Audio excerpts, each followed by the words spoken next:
Welcome to recollection corner. আমি সুস্মিতা। আমি আবার একটা নতুন ব্লগ নিয়ে চলে এসেছি তোমাদের সামনে। আজকে 12ই জানুয়ারি, আজকে আমার বাবার জন্মদিন। আজকে বার্থডে স্পেশাল হতে চলেছে এই ব্লগটা। এই যে আমাদের জন্মদিনের প্রস্তুতি শুরু অলরেডি।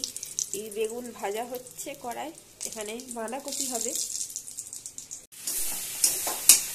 এই যে এখানে আমাদের শুক্তো হচ্ছে, আর এইখানে হচ্ছে বাঁধাকপি, যেটা আমার মা রান্না করছে।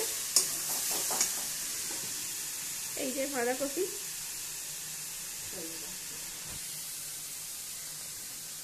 মায়ের হাসি আর মুখে ধরছে না। এই যে শুক্তো, এখন অনেক রান্না বাকি আছে। এখানে 4 রকম ভাজা হয়েছে, এখনো মাছ ভাজাটা এখনো বাকি আছে, ওটা হবে। এই যে এখানে আমাদের পায়েস বসে গেছে, প্রায় অনেক সব রান্নাই কমপ্লিট, শুধু পায়েসটা বাকি আছে, পায়েসটাই হচ্ছে। এই যে দাঁড়াও, হ্যাঁ দাঁড়াও, চন্দনে পনেরো দিই। তাকাও ওর দিকে, তাকাও না, হয়েছে। হচ্ছে আলু ভাজা, মাছ ভাজা, বেগুন ভাজা, কুমড়ো ভাজা, শিম ভাজা। এই যে 5 রকম ভাজা, পায়েস, দই মিষ্টি, মাছের ঝাল, বাঁধাকপি, শুক্তো। এই হচ্ছে জন্মদিনে, যার জন্মদিন সে। হ্যাঁ, জন্মদিনের মেনু। এই নাও, খাও এবার, খাও খাও।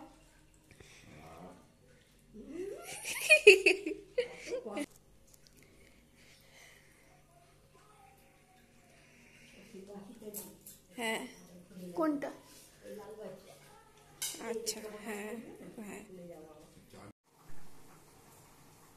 আমার বাপির খুব ইচ্ছে রাত্রিরে মটরশুঁটির কচুরি আর আলুর দম খাবে, সেজন্য আজকে আমাদের এখানে আলুর দম হচ্ছে। এই যে, আর মটরশুঁটির কচুরি করা হবে।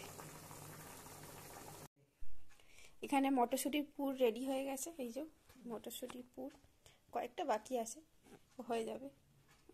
আজকে রাতের মেনু হচ্ছে মটরশুঁটির কচুরি, আলুর দম আর রসগোল্লা।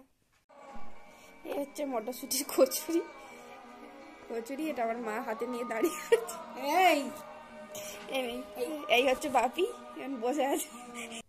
সো আজকের ব্লগটা যদি তোমাদের ভালো লেগে থাকে তাহলে like, comment, share and subscribe করে দিও। Good night.